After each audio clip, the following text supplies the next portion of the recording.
Hey everyone!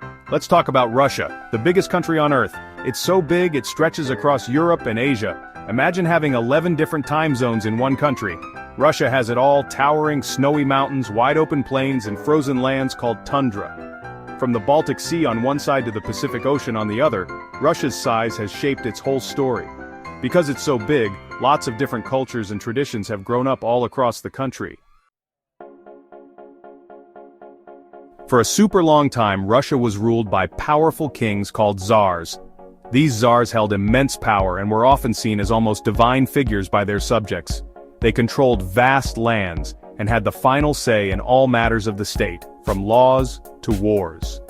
The title of czar was passed down through generations, often within the same family, creating powerful dynasties that ruled for centuries. The Romanov family were czars for over 300 years. They came to power in 1613 and ruled until the Russian Revolution in 1917. The Romanovs were known for their opulent lifestyle and grand palaces, but their reign was also marked by significant political and social changes. They navigated Russia through periods of expansion, reform, and turmoil, leaving a lasting legacy on the country. One famous czar was Ivan IV, nicknamed Ivan the Terrible. He was the first ruler to be officially crowned as Tsar of all Russia. Ivan's reign, which began in 1547, was a mix of significant achievements and brutal actions. He centralized power, reduced the influence of the boyars, the Russian nobility, and expanded Russian territory. However, his rule was also marked by extreme violence and repression, earning him his fearsome nickname. Crowned way back in 1547, Ivan was a tough ruler. His coronation marked the beginning of a new era in Russian history. Ivan implemented a series of reforms aimed at strengthening the central government and reducing the power of the nobility. He also established the Oprichnina, a state policy that led to the creation of a secret police force and the persecution of those he considered enemies of the state. He expanded Russia's land, but was also pretty harsh. Ivan's military campaigns extended Russian territory into the Khanates of Kazan, Astrakhan, and Siberia, significantly increasing the size of the Russian state. However, his methods were often brutal, involving mass executions and the destruction of entire cities. His reign left a complex legacy, with some viewing him as a strong leader who unified Russia, while others see him as a tyrant who ruled through fear. Then there was Peter the Great, another important Romanov Tsar. Peter was a visionary leader who sought to transform Russia into a modern state. He was fascinated by Western Europe and believed that Russia needed to adopt Western technologies and ideas to become a major power. His reign, which began in 1682, was characterized by extensive reforms that touched nearly every aspect of Russian life. He became Tsar in 1682 and wanted to make Russia more modern, like Western Europe. Peter traveled extensively in Europe, learning about shipbuilding, military tactics, and modern governance. He brought back experts and craftsmen to help implement his reforms. His efforts to modernize Russia included reorganizing the government, developing a new legal code, and establishing a standing army and navy. Peter changed the army, built a brand new capital city called St. Petersburg, and even told people to adopt Western styles and technology. St. Petersburg, founded in 1703, was designed to be Russia's window to the West, and quickly became a symbol of Peter's reforms. He also introduced Western clothing, social customs, and even forced the nobility to shave their beards to look more European.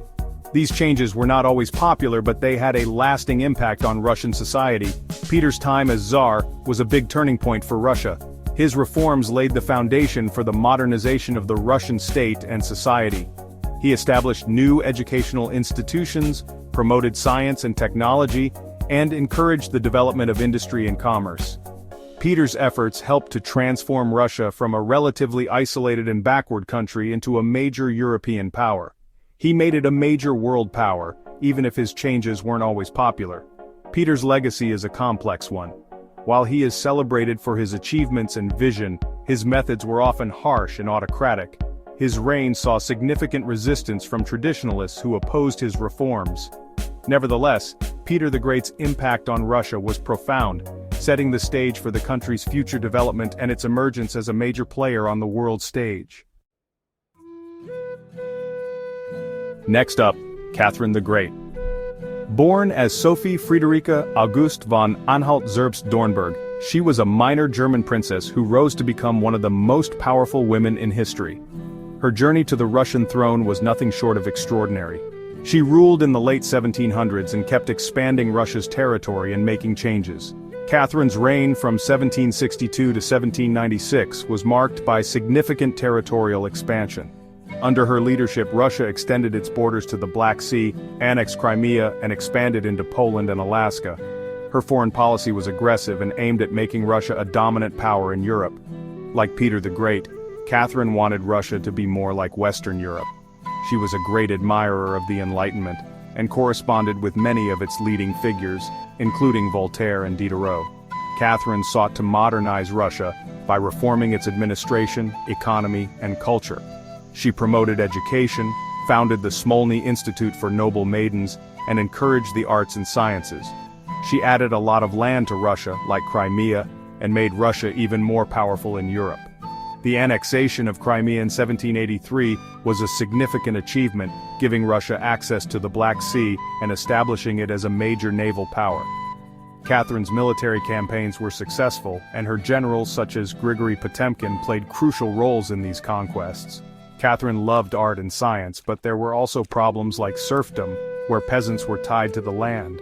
Despite her enlightened ideals, Catherine did little to improve the conditions of the serfs. In fact, she expanded serfdom into new territories, and the plight of the peasants worsened during her reign.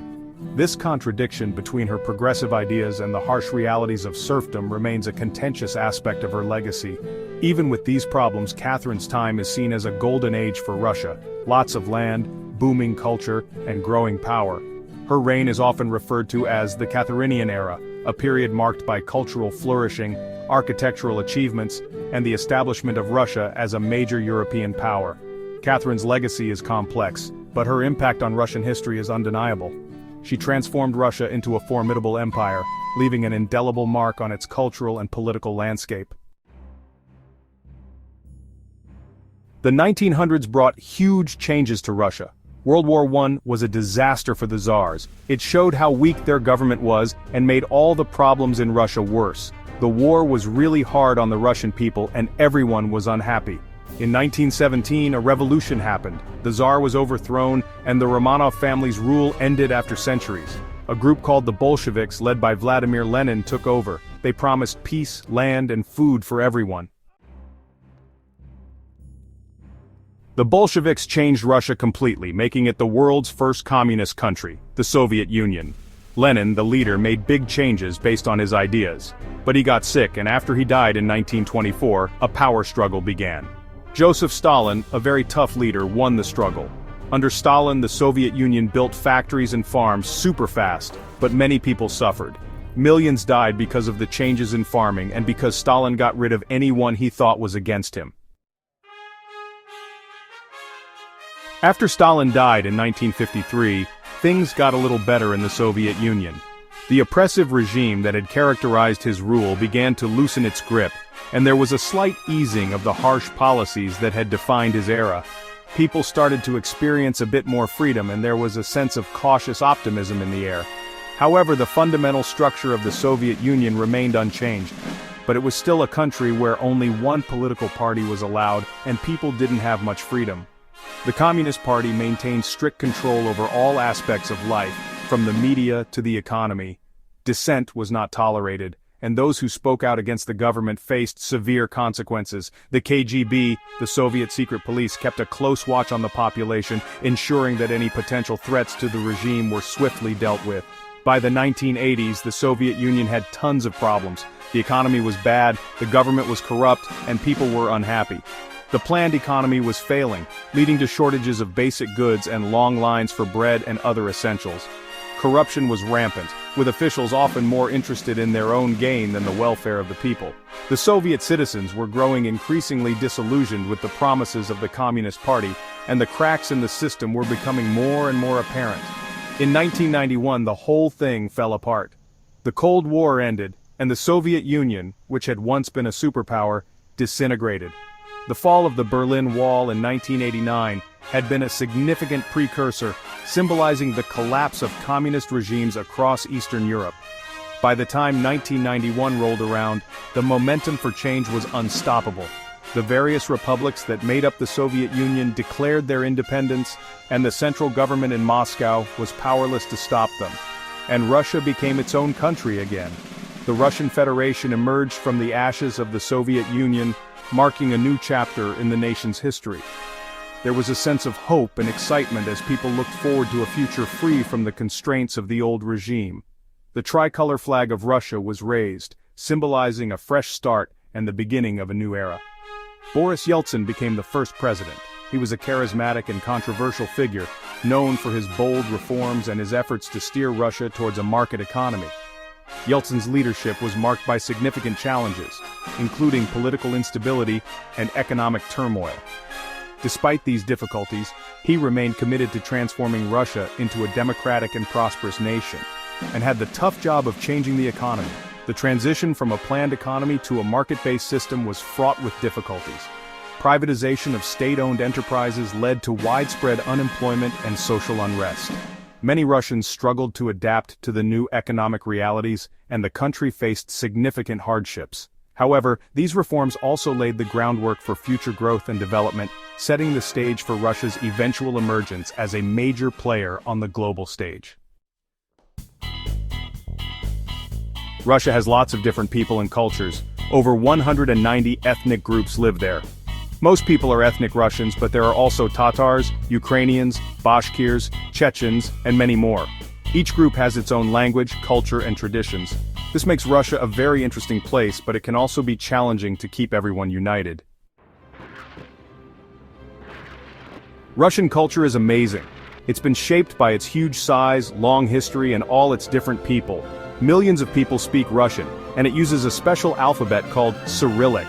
Russian writers like Dostoevsky and Tolstoy are famous all over the world. And don't forget Russian art. Lacquer boxes, matryoshka dolls, and beautiful embroidery are all part of it. And the food? Delicious soups, savory pies, and yummy dumplings. Russia has an incredible story. It's a story of powerful czars, big revolutions, and a rich culture. From the time of the czars to the Soviet Union and beyond, Russia has seen amazing changes. Even with its tough times, Russia is an important country with lots of potential. It has natural resources, smart people, and a fantastic culture. Knowing Russia's past helps us understand where it is today and where it might be going in the future.